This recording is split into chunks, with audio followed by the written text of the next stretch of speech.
So, I hear that silent commentary doesn't do well for second monitor content, so we'll be going voiceover this time. Hello, I am Kalar Miyadaya, and this is the strength playthrough of The Last Faith.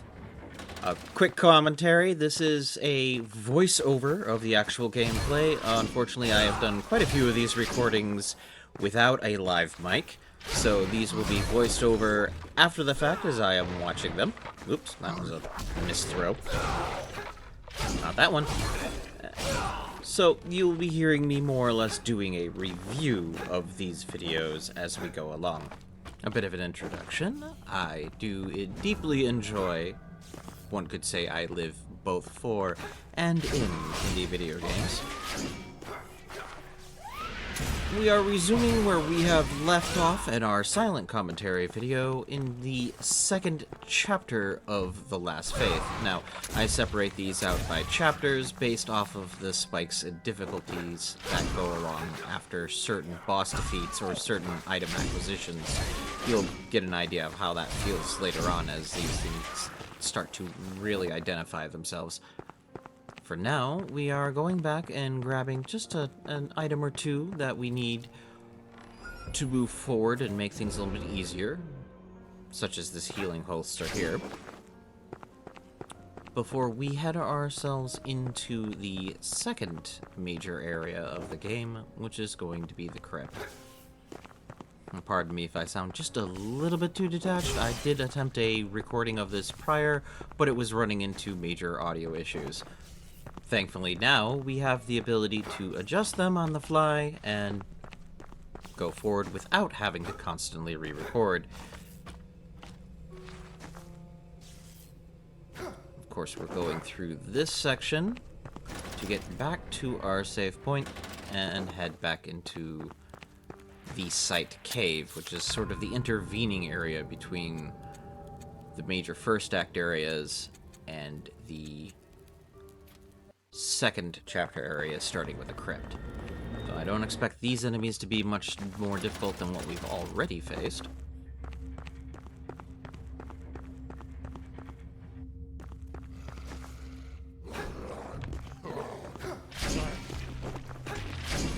Unfortunately, I do have some weaknesses for some of these enemies, particularly, I forget the name of these ones, I call them the mini giants. I do not have a good ability to evade those stalagmites or shards or whatever you would refer them to. So we'll see a lot of damage from them in the future. And we enter into our first challenge room of the day. These are fairly standard fare, but they contain enemies from both first and second chapters. Of course, you're going to see a lot of different sorts of attacks, like parries and evade attacks, this being a showcase run. More importantly, as using skills is rather important to actually utilizing these weapons properly, using parry keeps your focus up. That would be the blue bar up there. Will enable you to do better attacks. So, of course, like most others, I'm fairly addicted to using the standard melee attacks. Once again, I said these mini giants do a lot of damage to me. Not exactly the best at evading them for some reason in this game. And that's the room. This will give us our first federal issue belt. That will increase our bullet capacity by 5 and allow us to use the pistol a little bit more frequently. Now, we won't be investing too much into the actual pistol itself. We're kind of just taking advantage of the ranged applications for it. Just like that, allow us to stun and attack.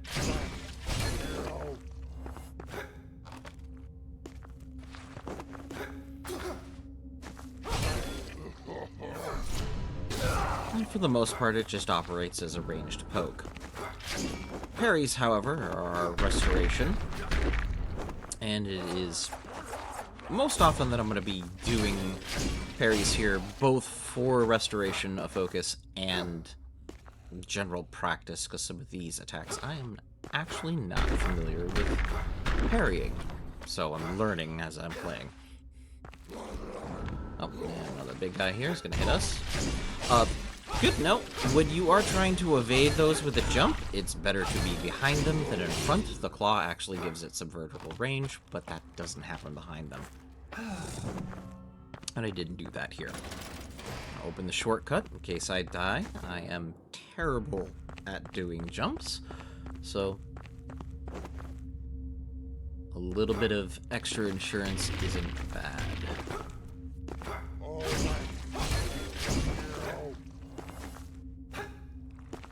Thankfully, I am just a little bit better than normal on these jumps here.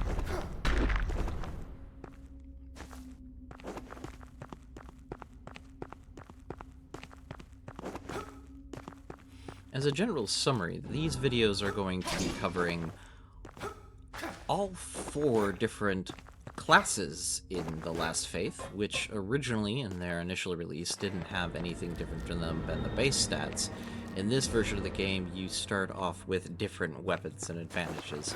For example, you start off with a Skull Cleaver for the Bruiser type, and the Dexterity-based, you'll start off with the default Nightfall Blade. We came here to grab the Demi Shard ore, which will actually give us some useful upgrades later down the line. Now we make sure we can jump through these.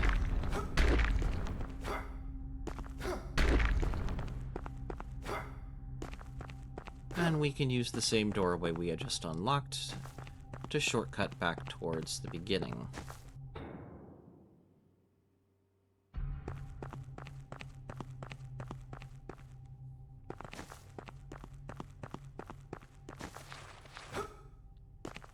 While I covered it silently in the first video, the weapons that we are going after in this game are all based off of the primary stat of Strength.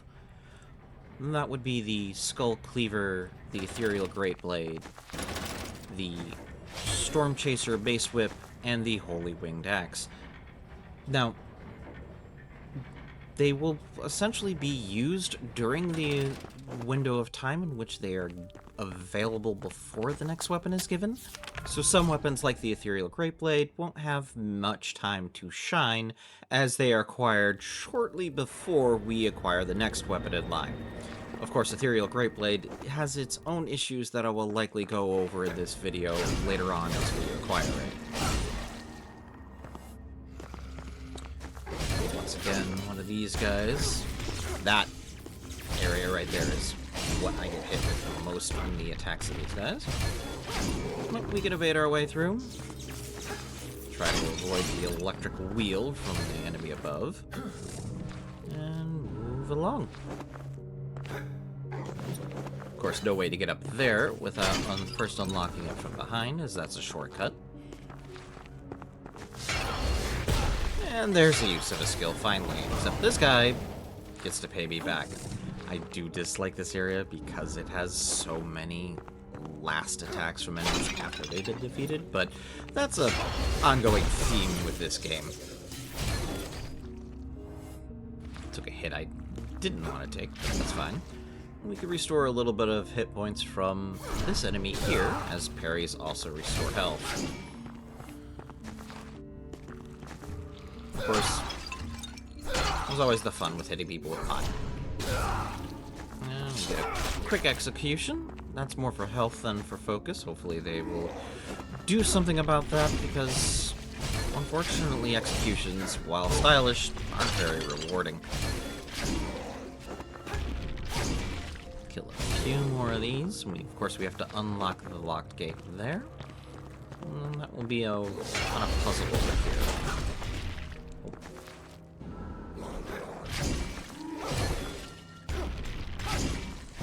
Of course, we will eliminate that one.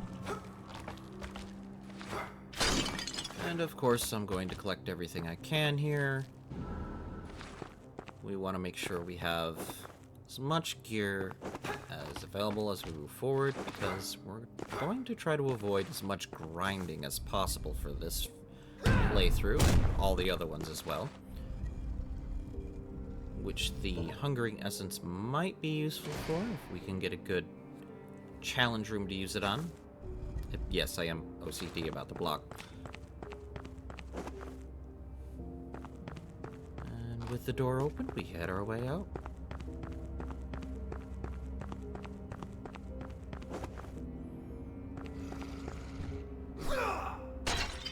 Now, this was me seeing if I could hit the enemy with those pots. Unfortunately, I misguessed where they were and reversed everything else, so I just finished it off with this one here. Death by pottery. And here's one of the useful ways. We can use the pistol, even at level 0. It's just to poke at some of the enemies that would be annoying otherwise. We don't have to worry about bombs. Sadly, this is the only area in which you can do that. These guys become very annoying later on. And we might use this one for focus restore, if I could bother to parry. And keep an eye on the white bar up top. You do need to have enough to actually do a parry, which that gets restored through normal damage. Unfortunately, I don't pay very good attention to that. There will be a few times in which I do not have the appropriate resource to do a parry. Keep an eye out for those damaging groups. Also, if you attempt to parry and fail, you still lose. I believe the white bar is called power in this game. So a failed attempt is still going to drain your available resource. And we'll top up here and go back into this room and kill the enemy that was annoying us. Not before, you know, hitting our heads on spikes. So we can return the favor to the actual enemy here.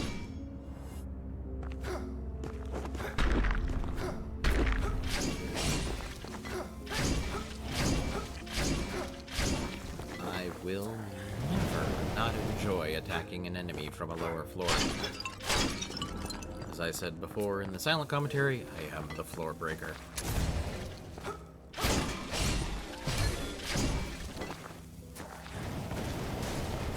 Now, there's not really anything here for us, so we can go back the other direction.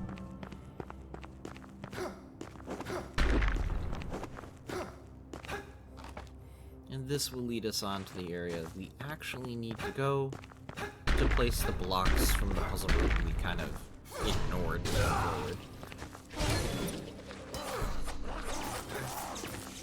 And of course, hey look, lack of resource. Whoops. I get hit here. A fun little tidbit about this section here is that the stone flooring is not grippable surface, only the wood is.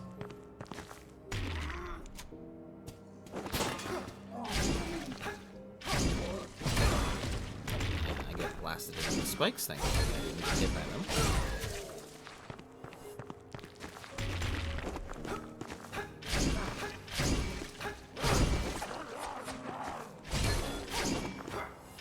Sadly, no restore off of that one. More hungry essence. And I can parry here. A little bit of health back.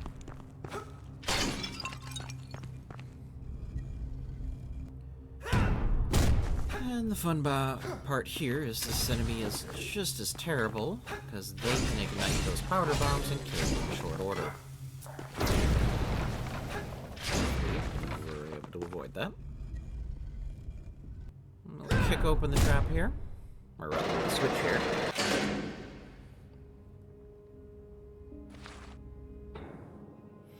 We take a look. We are looking for potential secret passages back and forth, which will provide us with more loot and Nightcrux for our run.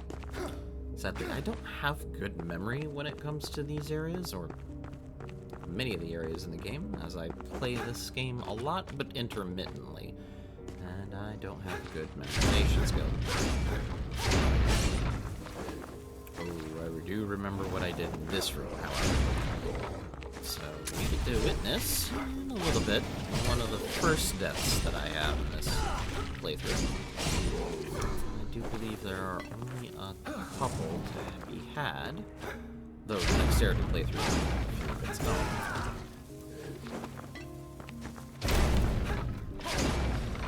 The difficulty this being is that enemies will harass you with the bombs. And if you're not careful, like here, you can kill yourself rather quickly. The sad part is that we were very close to having a shortcut available to us. This is probably the only truly salty run back that I have in this strength. At the time of voiceover, we are into the second episode of the dexterity playthrough.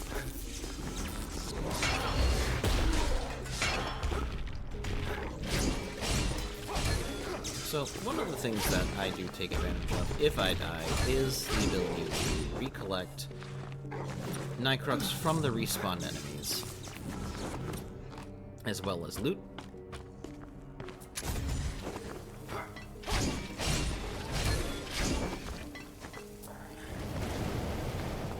As we are doing the best we can to use the supplies we acquire along the way for upgrades, rather than repeatedly kill the same monsters over and over again in a farming route.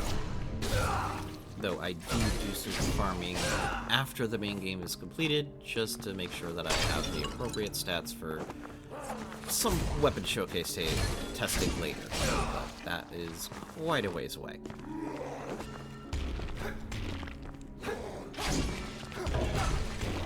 And I decided these guys might just be a little bit too much time. So I decided to use skills to get rid of them.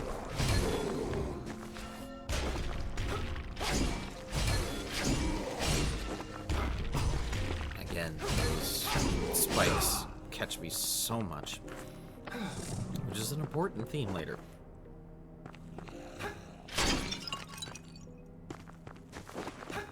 And here I am, just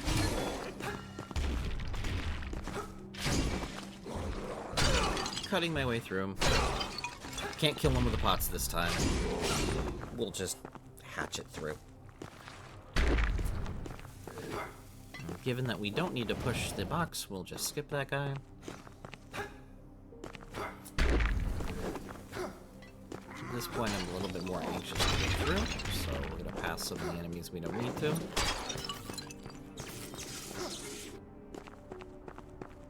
And we're back up to the puzzle room.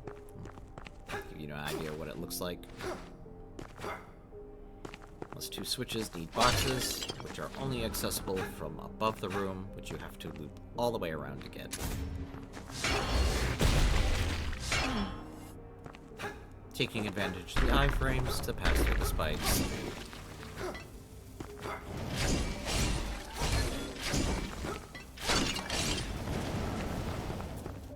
Now, I said in the previous episode that the Skull Cleaver is actually the worst of the available weapons in the game, which I still stand by, though I have to keep in mind, I am talking about a game in which makes most of its weapons actually fairly good.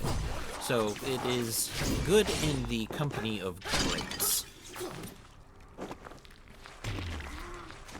That skill can do a lot of damage if placed right, and it's just there are better weapons out there.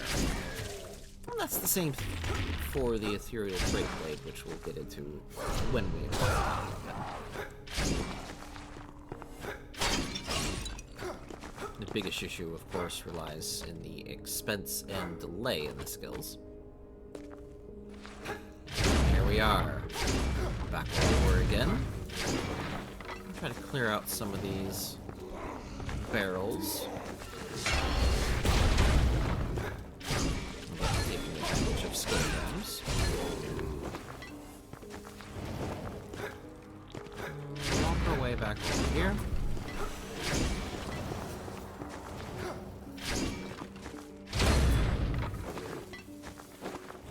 time we won't be baited by the mistimed dodge.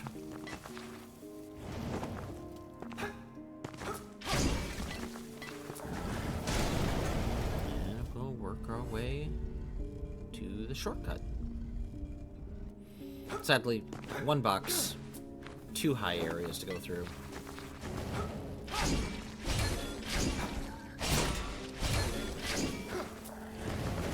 And lots of exploding enemies.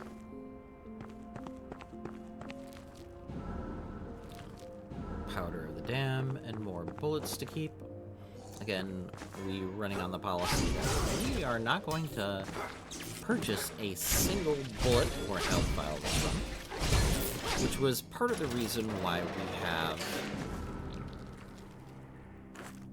as much instinct in our build as we currently do. That and the fact that some weapons actually scale off of instinct in the strength tree, notably the mace whip. Once again, we are stuck having to pull this box where we need to go. Up and up.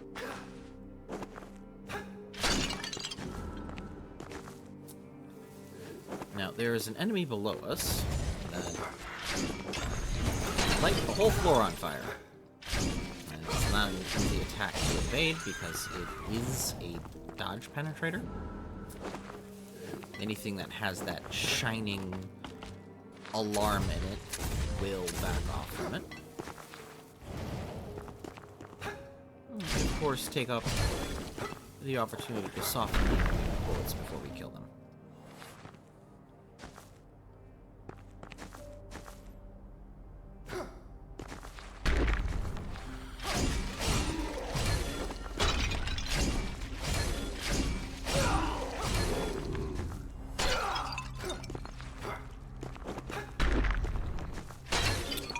Bombs thrown from this guy here will actually go through the planks, so we're going to skip that for a second.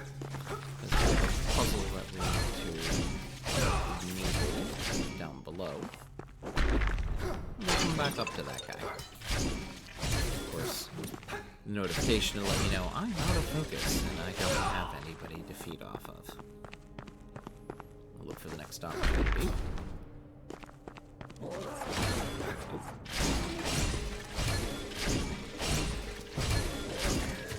Notice that some of the stronger enemies have large hit point pools, and parrying while doing a lot of damage is really not supposed to be your primary thing. Now, we get a little bit of vengeance from one of the bomb guys here, taking advantage of the barrels.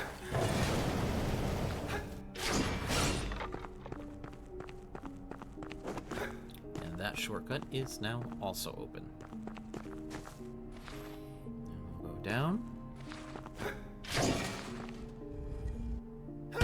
Kick down the box. Enable the ladder. And off to the next side.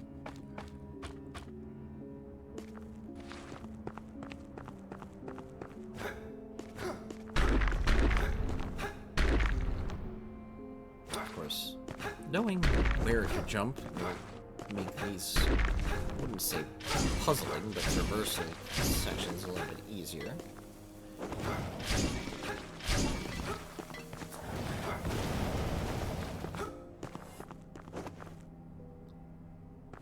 Depending on what your playstyle is, you'll either be delighted or disappointed that there are not too many jumping sections as they would in games like Hollow Knight, for what I hear.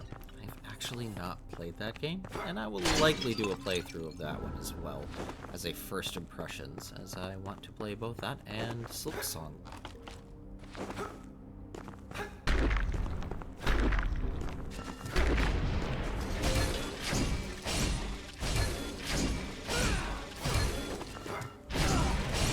The reason why I haven't played the entirety of Hollow Knight was because Silksong was originally supposed to be an expansion of the original game, and I wanted it to be out before playing that.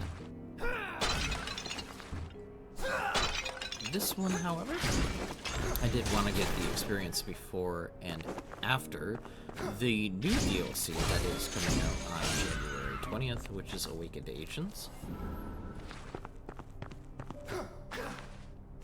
As I did have a hand in backing this title. And I mistimed that. Sadly, you do have to catch the attack in order to get the parry. You can't just be defending at the appropriate time. And I take a cannon to the face there. I'm surprised I didn't go flying. Also, when they turn around, they actually do a small bit of chip damage to you. Not that big of a deal, as it can be healed through.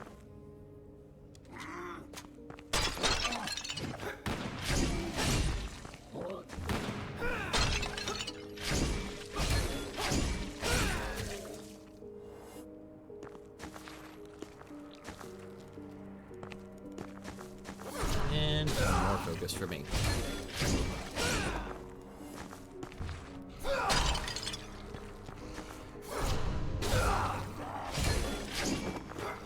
Notice that you're getting a lot more damage out of my parries than I am necessarily out of the swings, though of course I have to wait to do a parry. And here I am just double checking to see which of these walls is secret, because I have a feeling one of them is.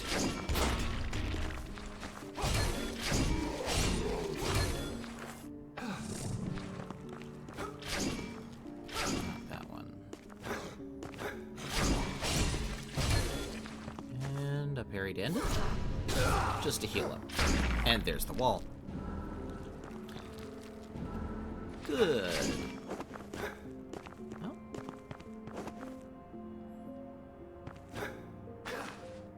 There, unfortunately, we're not able to reach without a double jump, so it'll be a long time before we pick that one up.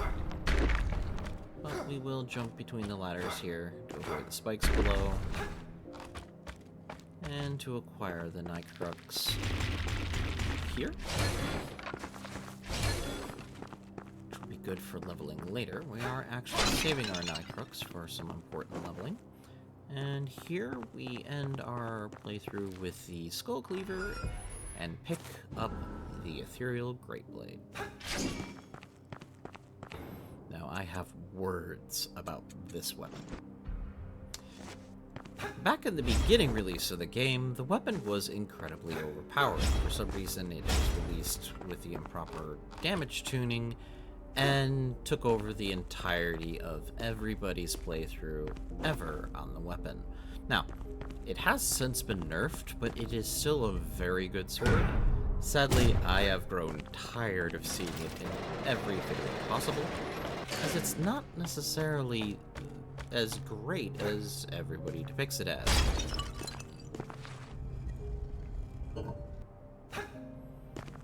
It does have reach and the ability to chunk people down, but it falls behind whenever skill use becomes common. I'll show you one of the reasons for that in just a moment here. There's another item there that we can't get without double jump. And here comes the skill. Notice how long it takes for that animation to play. Gather round. An interesting. Another meeting with Old Wymond. Of course. I did decide eventually just to skip the dialogues, as this is more of a showcase play than it is a lore one. We might do a lore play on a different playthrough. Right here, we're just collecting the flame powders and the fire grenades. And now we will go to level up. Currently, the greatsword's at +0. We want to have it as far as we can push it, as well as our own stats moving forward. Hello, Scotty. Okay, that joke is gone. We do get it up as far as we can. It requires a blueprint to go further than that. And we will go through. Your will grows stronger, Eric. Here, use it wisely. Grab another Federal issue belt. And with that belt, we are up to a max of 20 bullets out of 30, which is the cap for the game. And we will pump some strength in. We will split a little bit in vitality in case we need some additional health, though we won't be taking vitality too far in this game. Typically, the soft cap for a stat is 50. We won't be taking it beyond 30.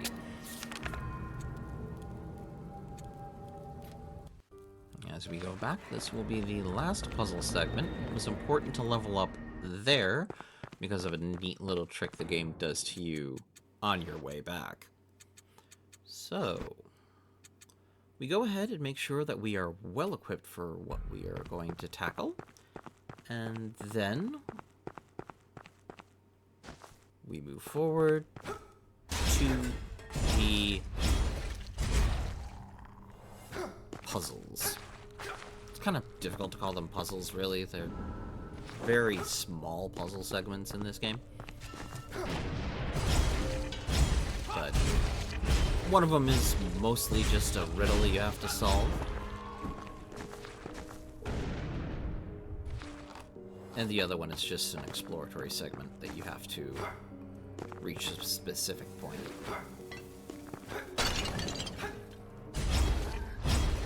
I have died on those spikes more times than I care to admit. I'm glad I didn't do it here.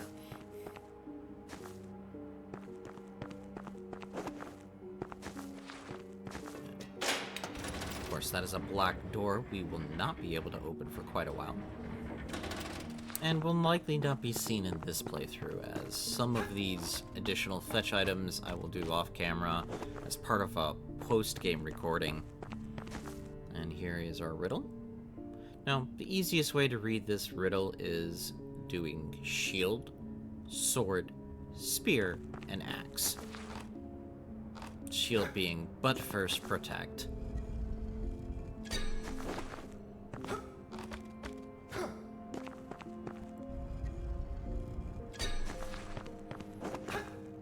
Another way of thinking of it is just to go up the right and down the left. And that will unlock the first of 2 items we need to be able to unlock the boss of this area.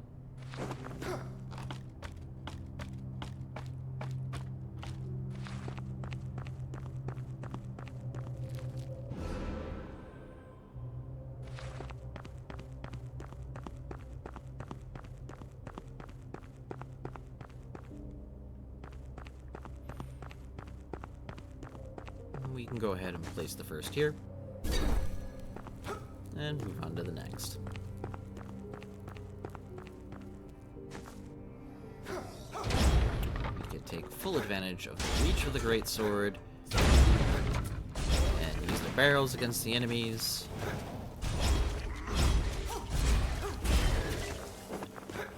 And the reach against any oncoming attacks. As it is also classified as a heavy weapon, it stuns easier than other weapons.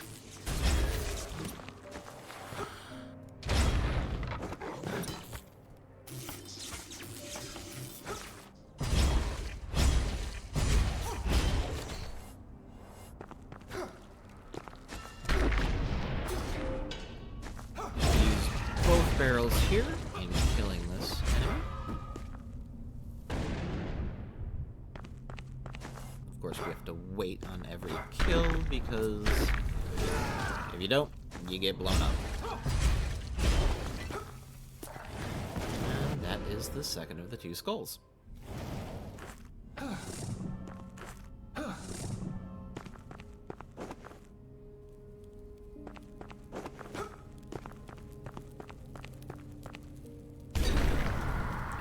Both deposited, you hear a mysterious cry in the giant chasm. Ugh, slurred those words. Pick up a little bit of demi-shade ore here.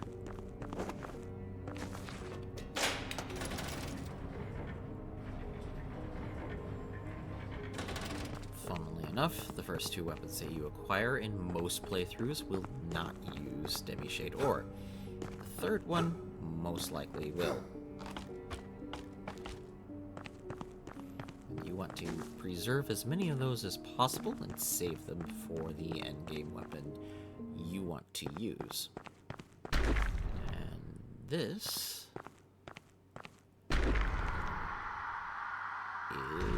is Eddie. Hello, Eddie. Now we get to use some of those we can save. Start with an opening skill. Sadly, we have no other mana to use the skill again, and of course, because this weapon is primarily used as a normal weapon, for normal attack weapon, we won't be using the skill again in this fight. Now, there is a way to spam the skill a little bit if you cut out the second half of it. It is not useful. So instead we use bombs. Jump, and dodge, jump, dodge, jump, and dodge. And that is the way you get past the tornado. Careful of the drops here, because he has a larger hitbox than the warning indicates. And you just continue to chunk him down, a hit at a time. Now, if you get him to half, he will jump and strike the center of the area, interrupting whatever attack he had planned. In this case, take advantage of the fall, get some chip damage in, and attack him as much as possible. Sadly, while he's in the middle of these larger attacks, he does receive reduced damage, and that's true for every enemy. Enemies will gain a little bit of personal armor in the middle of their attacks. As you notice, the attack damage drops down to 65 and 54 respectively. Sadly, the bullets miss. I do try to keep it down to fights. That's not always true. Sometimes I have to try to stay alive. In this case, I think I'm just trying to finish the fight.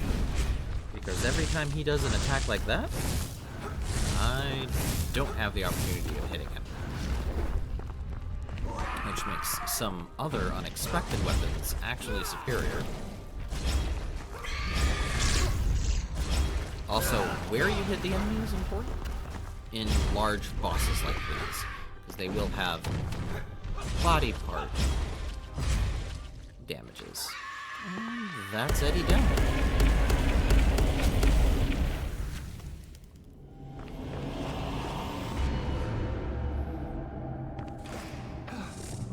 The liver itself becomes important later.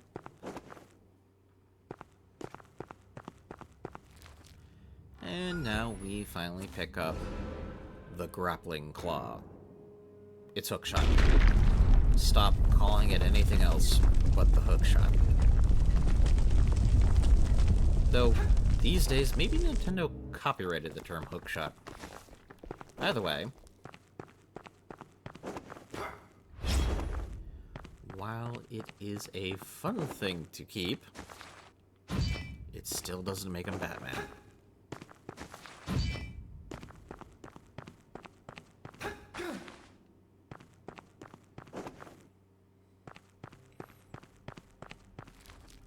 I always find it hilarious that after defeating a boss, there seems to be a number of treasure rooms that you could collect from.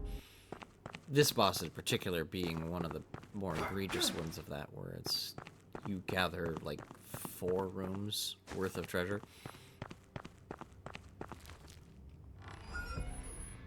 Here we pick up Moonshade Tears, which is a really good early game spell, but we're running a strength run.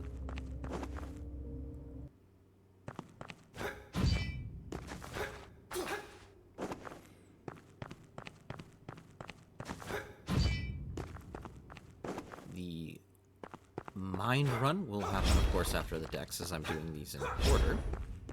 So it will be a while before that one is being featured. I would expect sometime in December those videos would start to come out.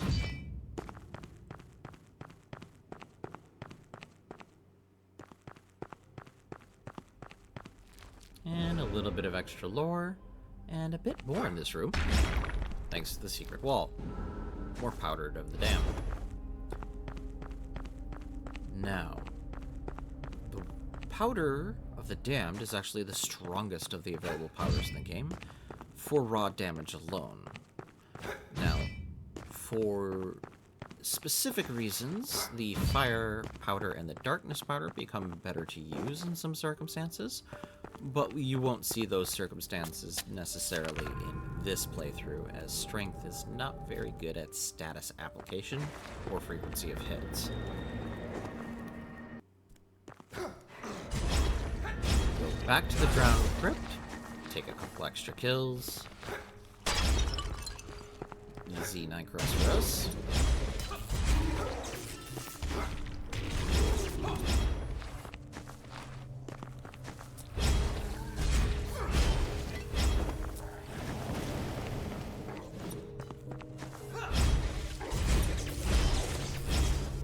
Just showcasing the extra range available of these weapons. We also have a item we can now acquire thanks to the grapple hook.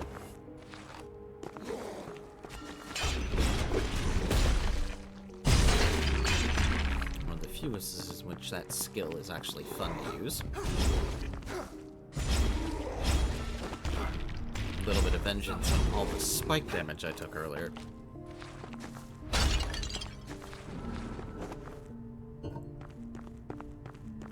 Found it funny for that little bit of audio glitch that the button sounded like it was just pressed down as we entered.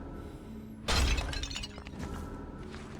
perfect game this is not, but I do appreciate the little cute glitches we get once in a while, as long as they don't break the game. There was some problems with that earlier when the game was first released. And as we work our way back up, we take care of a little bit of unfinished business with this guy. Goodbye.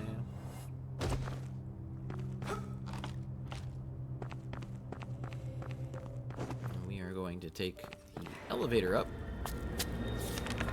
Mainly the other path is a one-way, so you can't climb back up that way.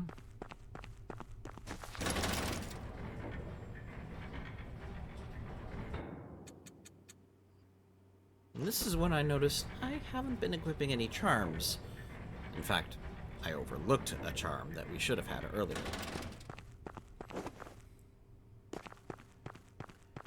But we are going to go back for it at the next save point.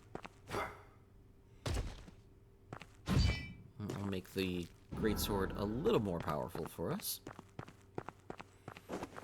Which is important because aside from raw stats, we have no other way of upgrading it for the remainder of this chapter.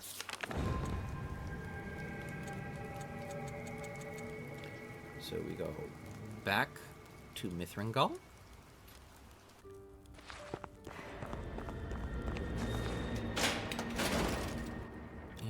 Head our way to a ghost door we forgot to go through earlier. Of course, I am checking my map to remind myself exactly where I need to go for this. And here's the difference between Act 1 enemies and Act 2 enemies, or chapters, whatever you like to call them.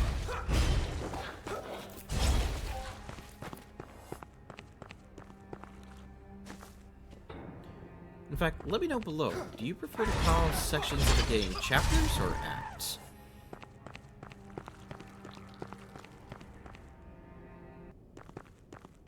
And we'll pass by this lady again. And pick up the chest that was hidden behind the ghost door. That charm will be very useful for us.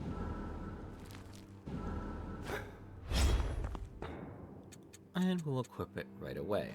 Now, while we have the electric charm to reduce electric damage incoming, we won't be able to make any use of it yet in terms of actually dealing damage until we have the next weapon.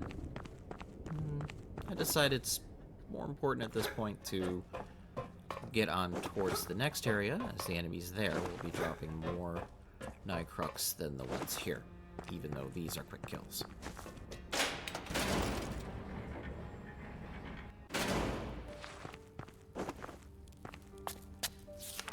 That, and we are already at 45 minutes into the chapter section, and we still have a ways to go.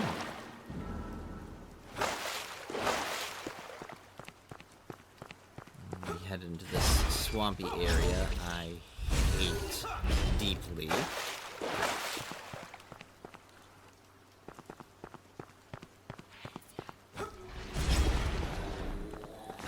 Mainly because the muck slows everything, including your attacks, down.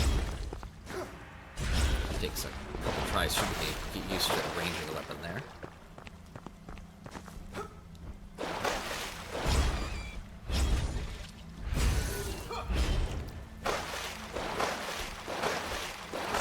You have to frog hop your way through the muck, otherwise it is super slow to go through.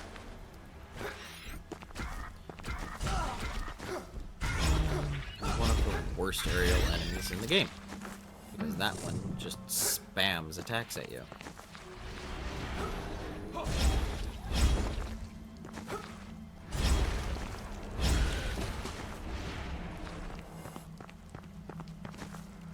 And back in the muck we go. Thankfully, while the weapon is dramatically slowed, the range of Great Blade is useful here. And the fact that it stuns.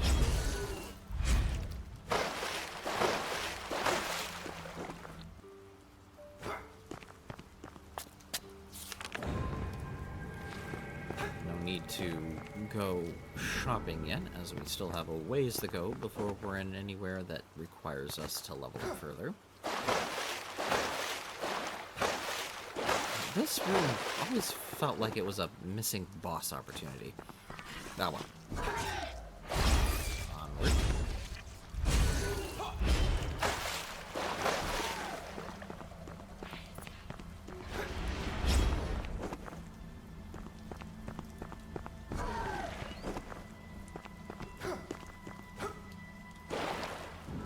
Though I do imagine fighting a boss in that muck would not have been fun.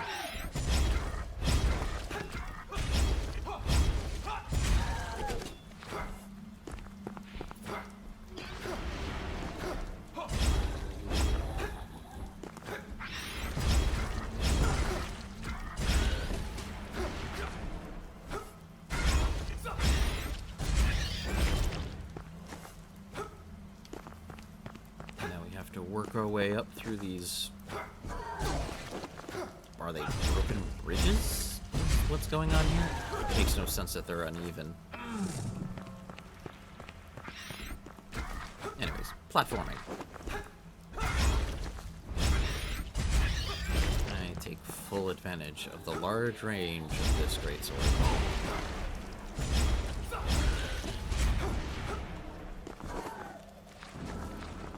I will go down here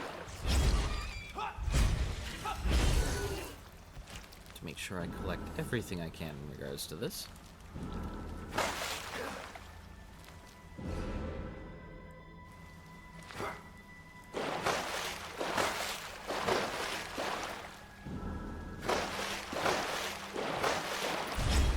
pair of these enemies are never fun. I use the hit from one to dodge the hit from the other. Now, I thought that hitting that guy with a bullet meant he was within range of the bullet, but I had caught him at just the perfect frame that his body was tall enough for the bullets to hit. Lesson learned. Cannot reach that one. Another one of those required double jump in order to reach, or probably similar to traverse the method as well.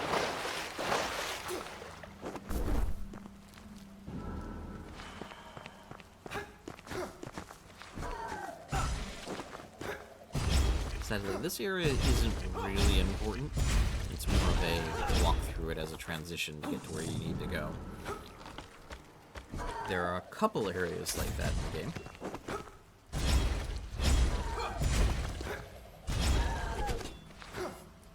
this one doesn't too much overstay its weapon, though I really would have wished there was some better verticality downwards with this zone. Maybe a hidden underground segment that is soaked through with the bog. Rare instance of me using a charged attack in this game. Sadly, I don't get much out of a charge attack with most weapons, though the greatsword and the whip are both pretty good with using charged attacks. The greatsword in particular is a little bit too slow with it for my tastes. And now we have entered the city of Erlin.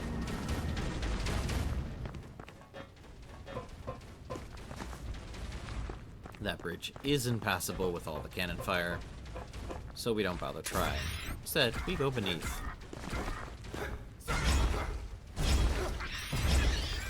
3 hits gets rid of that guy. Alas, the loot is lost.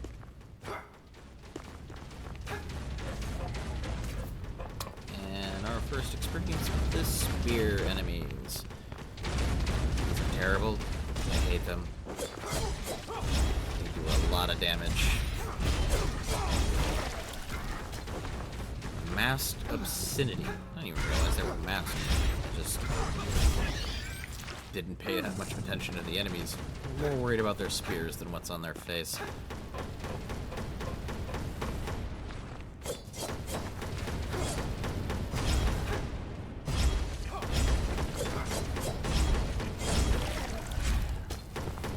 What? They are dead. And we go on to the next.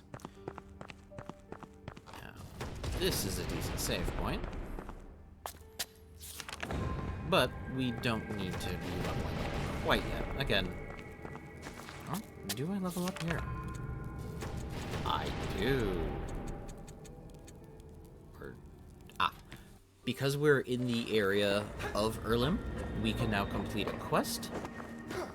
One that is critical for the true ending of the game. So I decided to go back and complete some necessities. In which we go back for the woman who is asking for assistance.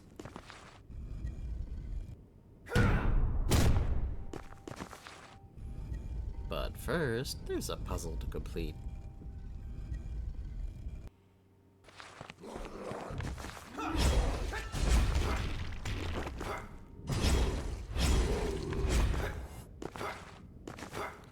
Still takes 4 hits from a fully leveled Great Blade on those enemies. And I believe that is the second of our Unborn. Those things still creep me out.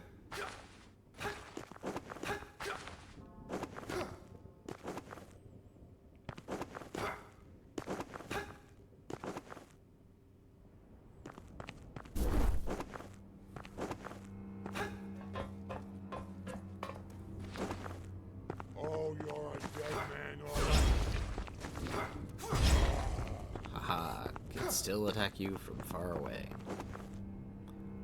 And now we're here. The chair was in the way from the jump pad, but we'll get there in time. And say hello to Annika.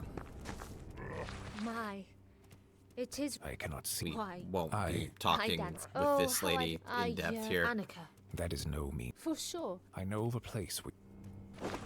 Now, onward we go. We'll head back to the save point. We'll go resume where we were. Though we should stop by Annika real quick to pick up the item she drops, because it is rather interesting to play around with, and I do want to kind of show it because it is something you can use in a strength playthrough if you are maining a Great Blade and not using its skill.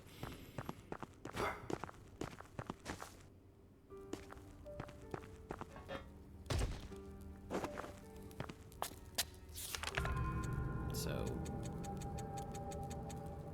back to the Grey Hall we go. She will give us a reward. I regret not. I must allow myself. There we are. It's a fun little spell. Expensive, but... And of course, we have the hook shot to explore up here. I have a feeling I'm forgetting something here. We'll come back.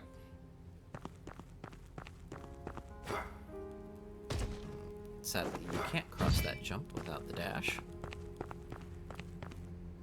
And we'll confirm that we have the other My sentiments must have fallen, but my NPC hunger here. could not keep me away. Books and knowledge are all I have Aldrich now. is good for All I a seek, there are fragments scattered throughout this land.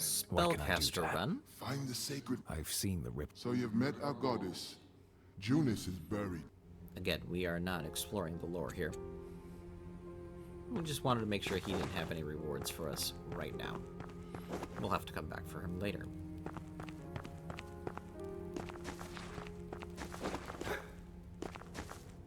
And while we're here, we might as well put some levels in. And push our vitality up and give us a little bit more instinct. Mainly because we are soon picking up the next important weapon for us. And while we have the unborn in our keeping, we'll turn those in My as lady. well.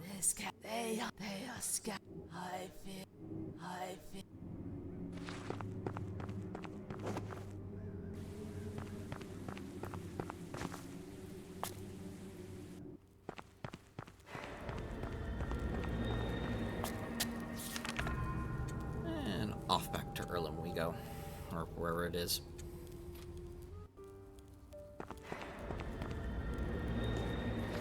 Oh, hello, Mr. Walwick. Take heed. Again, You must skipping be the cautious in your pursuit of such dialogue power. here because we really don't need it. It is a strength that I am the definition of such might. Let me help you. No. This man acting like he's strong when he can barely breathe. Oh. Don't want to get hit by that.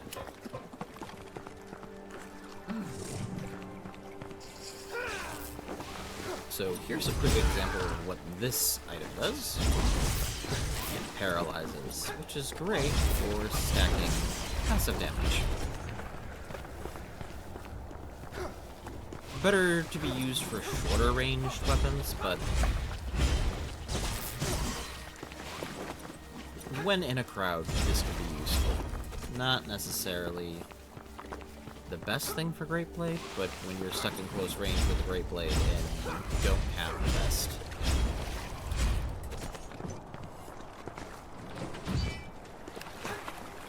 ability to maintain range, and I walked face first into a spear.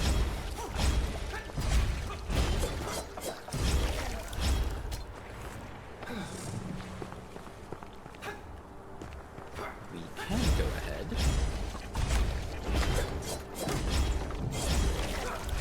and take advantage of the continual damage from the shield in close range situations. And that is the second spear item in the case.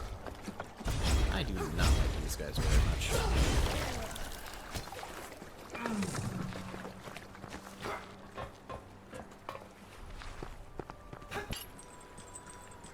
That said, we have the easy opportunity here just to pick up a quick heal and save, and we can return to what we need. Just a quick display, you can't go up there without the double jump. So all the treasures that are up there are pretty much locked behind the third chapter, in my opinion.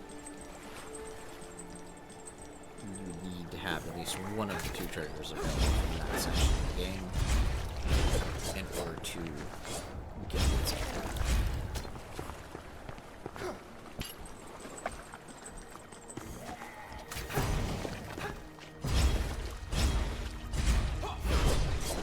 And you can't parry those spears, sadly.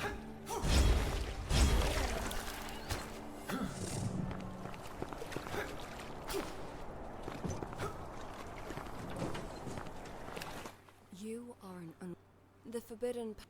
You do not. And our stalker finally Our stalker finally deigns to talk to us. I can speak today.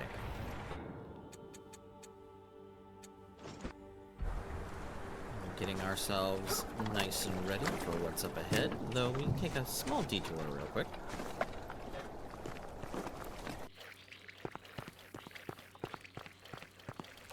This is, of course, to move along the quest that we had started earlier when we first grabbed the shield.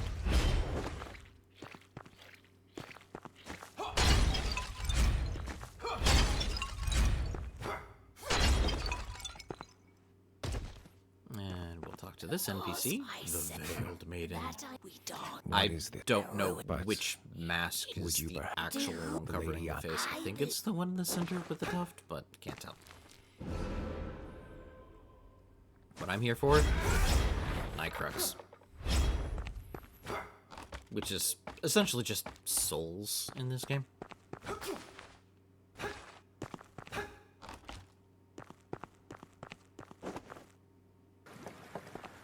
And here we are. Oh look, it's another not me.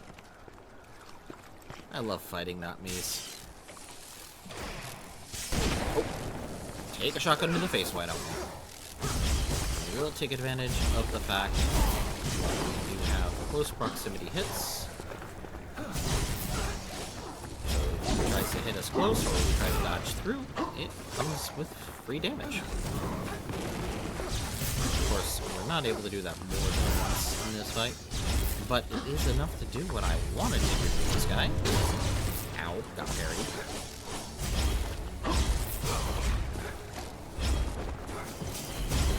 That is paralyze him.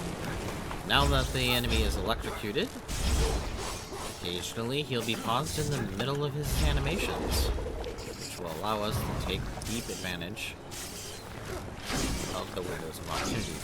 I swapped to the wrong sword, wrong weapon. So that was a waste of a coating. And we managed to dodge his parry. At this point, we just try to chunk them down. Of course, these enemies have the ability to heal themselves. I do believe that is limited. Either way, we're at this point, we are just chunking them down bit by bit. So I can't get caught with his attacks too much. Except when we get juggled. These attacks don't do as much thanks to the fact that we are resistant to electric. Heal. Hopefully we should be able to finish him off. I do believe I decide to just finish him off with pistol here. And that's not me dead. Nice shotgun. By the way, where am I? Anyways. We'll have to figure that one out later. Onward we go.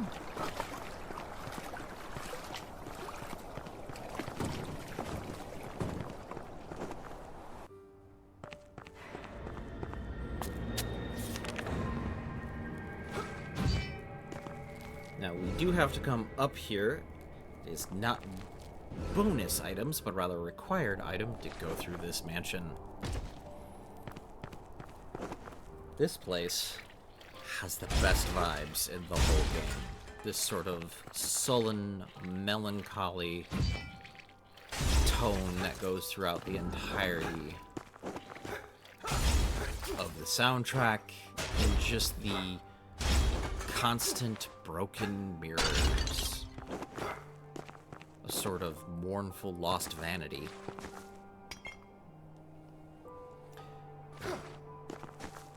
And speaking of lost vanity, we have to say goodbye to one of the things we've been using and enjoying here. That would be the Ethereal Great Blade, as the weapon to replace it is actually in this area.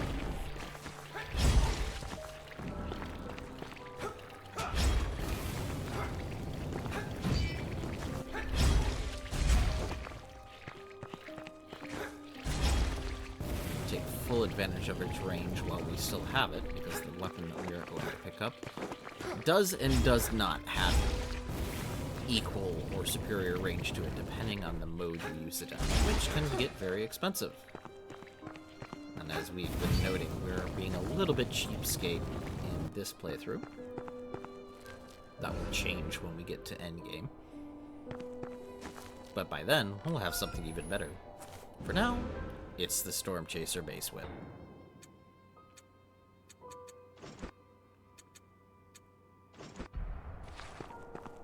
Now this weapon scales off both strength and instinct, but primarily uses strength. So it does fit into this playthrough. And it is a very good weapon in its own right, thanks to its use of a combination skill, which you just saw there.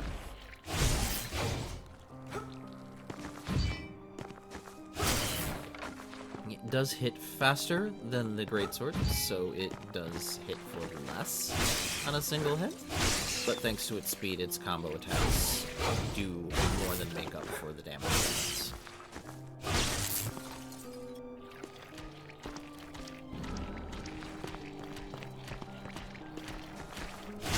I do believe we are here in the second, but not in this room.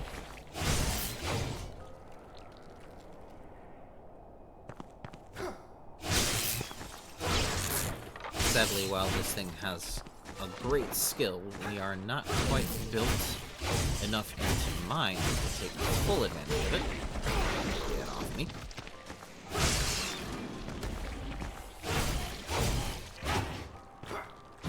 But we are able to take full advantage of both the electric charms and the physical charms with this weapon. Sadly, I did not heal myself enough before getting into this room, and I died to the darkness damage that was provided in that attack. So, some stuff we get to replay, but not very much, because this place is filled with temporary checkpoints. And we get to experience some of these areas as a difference between what you use a mace whip for and what you use the greatsword for.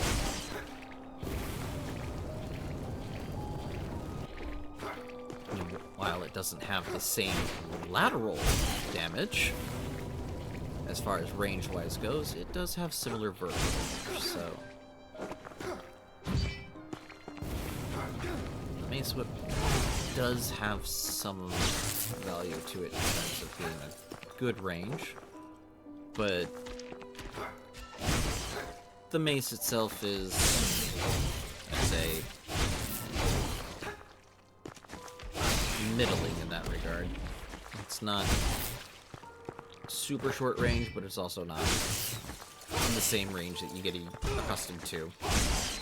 So, of course, spending so much time with the Ethereal Great Blade, I'm still trying to figure out my range and speed. That's why I take more damage. I'm not paying attention to the floor. So we collect more Nightcrux off of our opportunities here.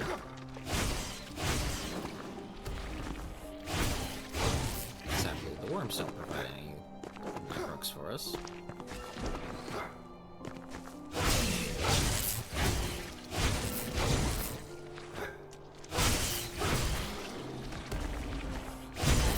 But they do have to be taken care of. Recall that I already flipped that switch. And we're just trying to grab our Nightcrux and a little bit of extra supplies here. And here we're just going to decide we could take care of this guy at a range.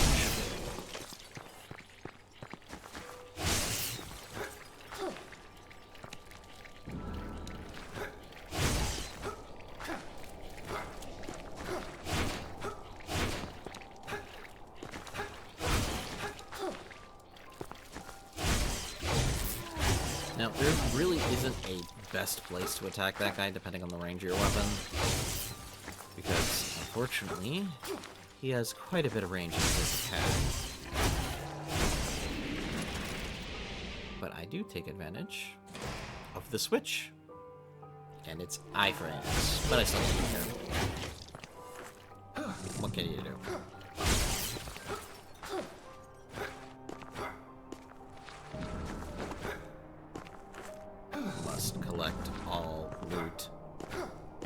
which isn't a universal for me. I just get forgetful sometimes. But we will take the regen. Those tears will heal over time, which are useful in longer fights. Or fights with enough downtime for you to recover over time. And now, with this puzzle area completed, we can grab the next shard.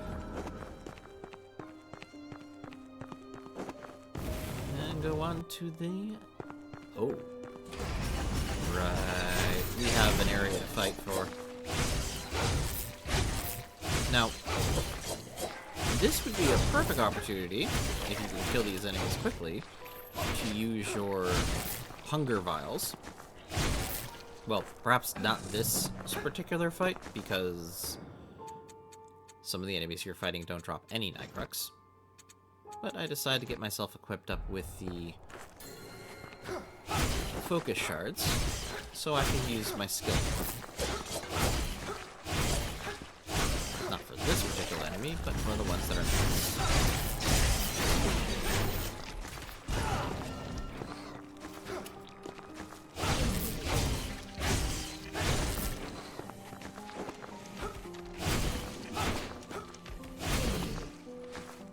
And it's one more dead nightmare. This one just gets abused through the floor. Like all of them.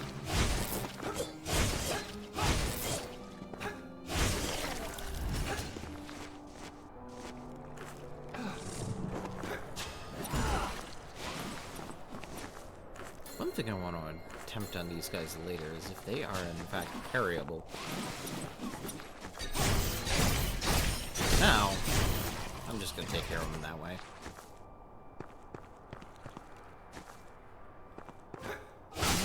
Here is the mirror shard, which unlocks the next area for us.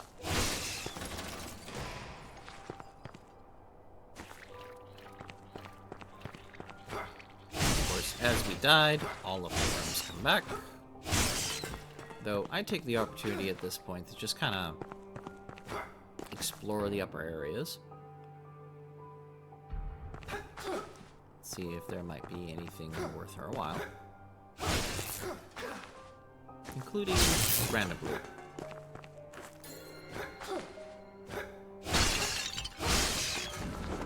There we get some healing injections.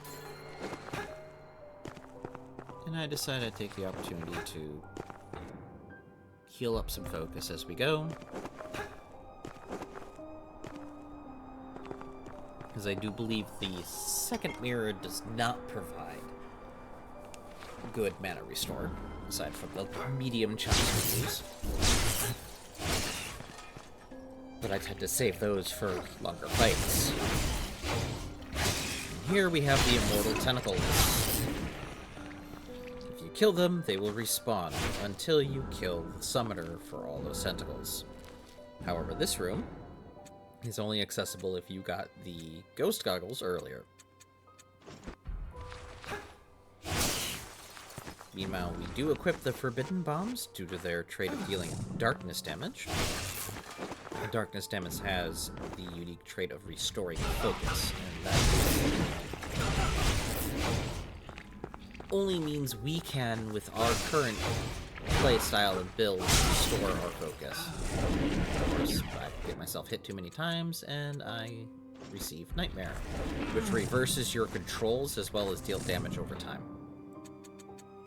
So we get rid of that. And we get back into playing. This enemy is in the way of a treasure room.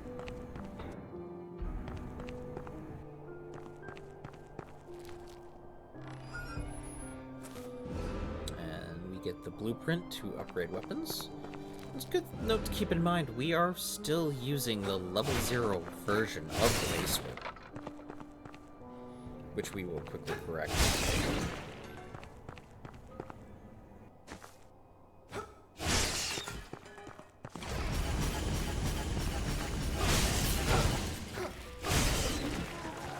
That was a lot of enemies to spawn. The extra single-hit immortal enemies running around. Get rid of them as we go. But they are rather annoying.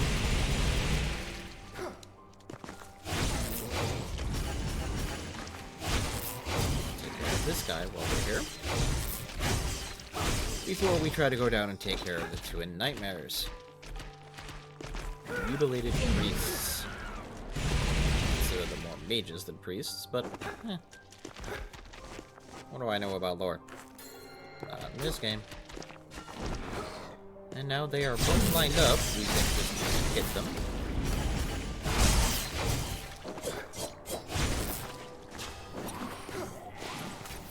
Some good dodging, except we get hit in the back by the spear. We'll take an opportunity to heal up now.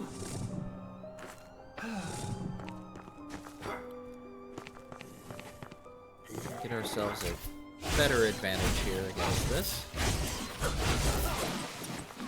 Sadly, we tried to avoid the spears and got hit by the... or tried to avoid the blades and they got hit by the spears instead. My attention was on the swordsman.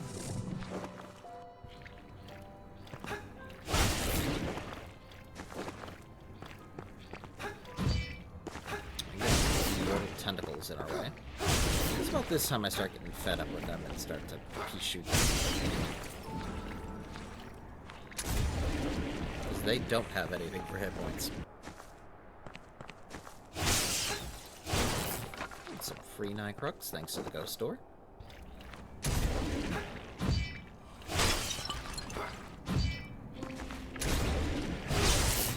And yet I still can't seem to avoid getting hit by the snakes, even though they're right in front of me. With the wizard dead, all of the tentacles go away. The priest, I don't agree with that. There are wizards. And the next mirror shard, and the switch to get the shortcut back.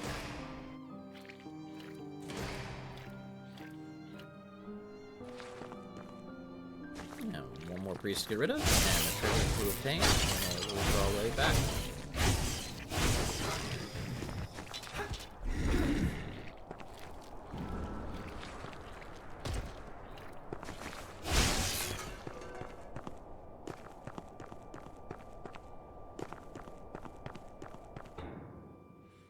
Check out the map to see where we are.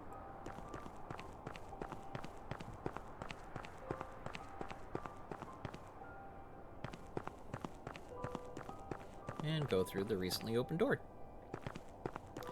2 mirrors down, 1 more to go.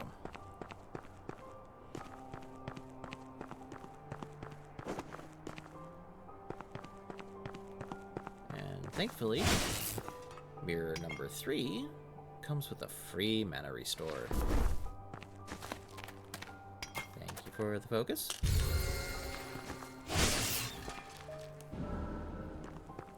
2 small shards here as well. And this area is up. So in order to unlock the door, you have to kill the enemies in the order the mirror depicts left from right.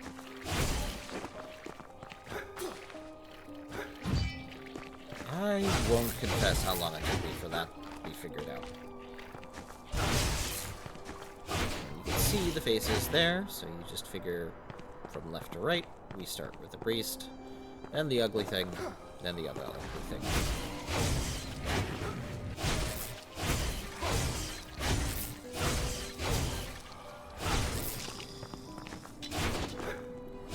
And that is 1 dead enemy. Of course, it also dropped a healing potion, so injection.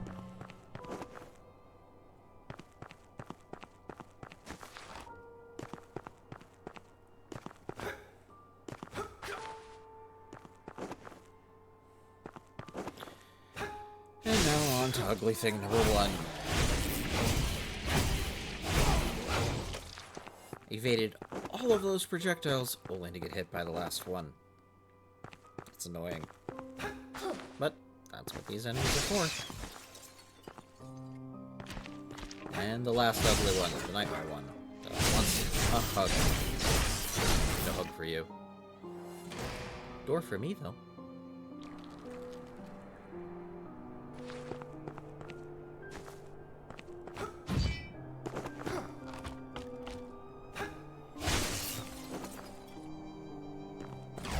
And now, a challenge room with enemies from the third chapter. Because that is the ice version of the ones we faced in chapter 1. Quick kill for health, double focus on health. Keep on forgetting that. Probably do it for a while. I don't remember what I did in this fight.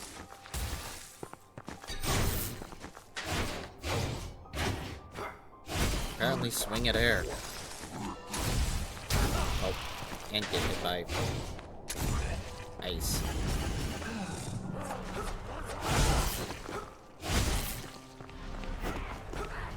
Another nightmare grabby enemy.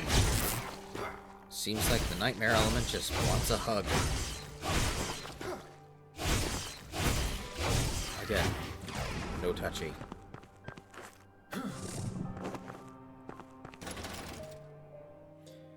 And the final switch there. And the final mirror shard. Now on to the fourth mirror. No, this fourth mirror doesn't talk back to us. Props to anybody who gets that reference.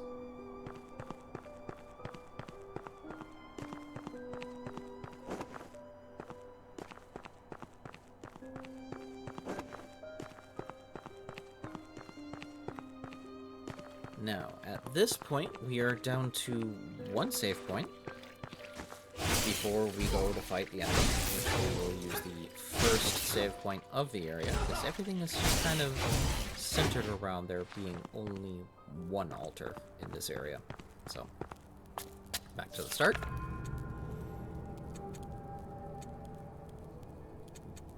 Back to the manor. And now, with 30,000 Nycrux. I have found someone. Eric, First, we complete that quest. Now, with 30,000 Nycrux, we turn in the blueprint, and we level up our Mace Whip.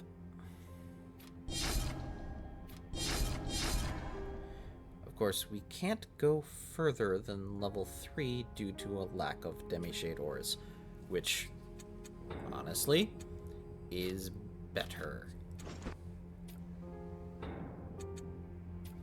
We will buy the Demi-Shade ores, but we won't use them. We will pick up the much as we can of the other ore. But we won't level up the Storm Chase Mace Whip further. And, spoiler, it stays at +3 for the remainder of its use, which is quite a bit. We will look at our stats. Sadly, we don't have enough to gain anything further at this point, because we spent it all on ores. But that's fine.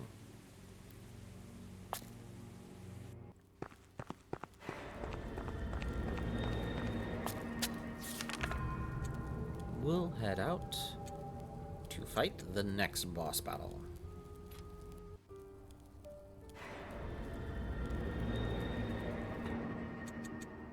Quick check over of our available gear, if there's anything we want to use. At this point, we're pretty much done with sub-weapons. We'll only use them once they start to become more prevalent later. We don't want to be interrupted from our normal combat here. And pistol isn't going to be too good. Now, of course, because of my bad timing, I get hit on them. But that little bit of health isn't going to make any difference to me. And into the fourth mirror we go. Oh look, it's a dead Walrick. Guess he wasn't as powerful as he thought he was.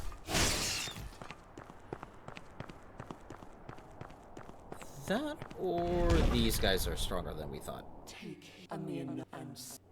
Okay, hello, Lena and Igor. Lena and Igor.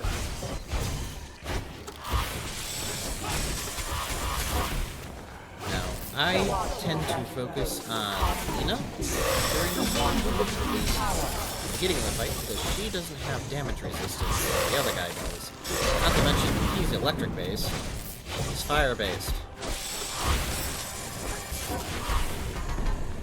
So, chunk her down as much as I can.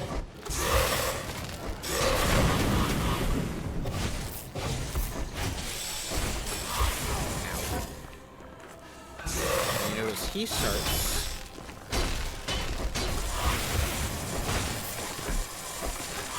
a combo attack between the two of them, which is kind of a mini phase. And then go behind and just get some 3 hits in.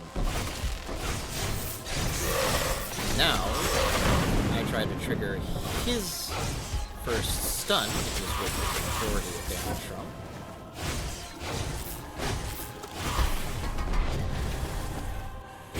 Take a large chunk of damage off that. Then we'll move on to attacking her.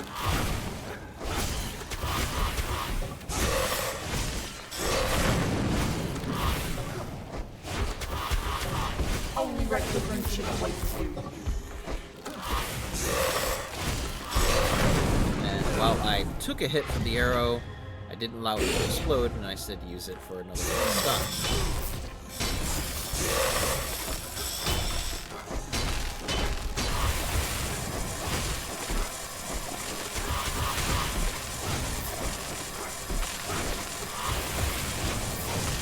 Instead, 3 hits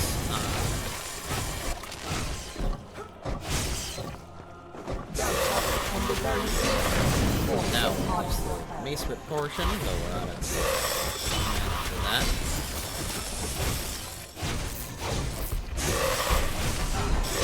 Another stun to trade a stun. Take another arrow to trade a stun. And now, unfortunately, we are at the point where we have triggered the second phase for both of these enemies at the same time.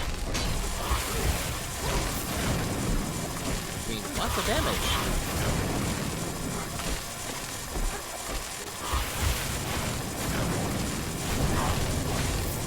Thankfully, it won't matter much, because Igor is almost dead.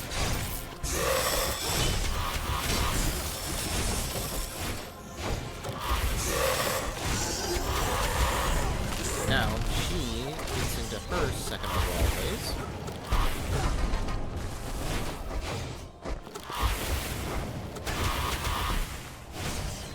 She moves a lot faster and she shoots more arrows. Try to catch an arrow and throw it back at her, but she will dodge her own at this point.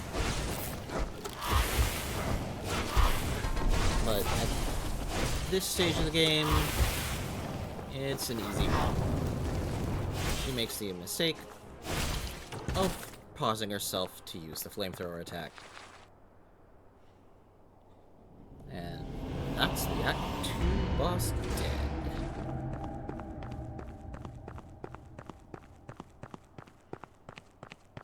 Act, chapter, whatever.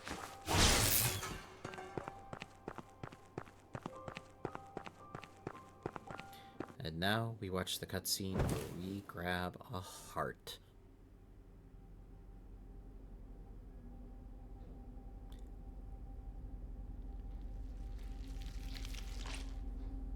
Now, what the significance of this item? Aside from the fact that it gives us massive buffs and apparently is the source of the world's woes, I don't understand.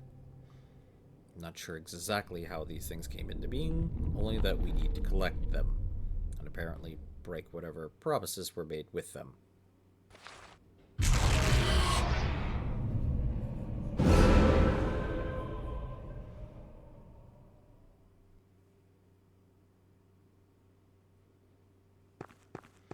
With that acquired, we get a boost of health and focus, and we get the next most important item here, the propulsion boots, which unlock the third act for us. I think I like act better than chapter. We'll go with acts from now on.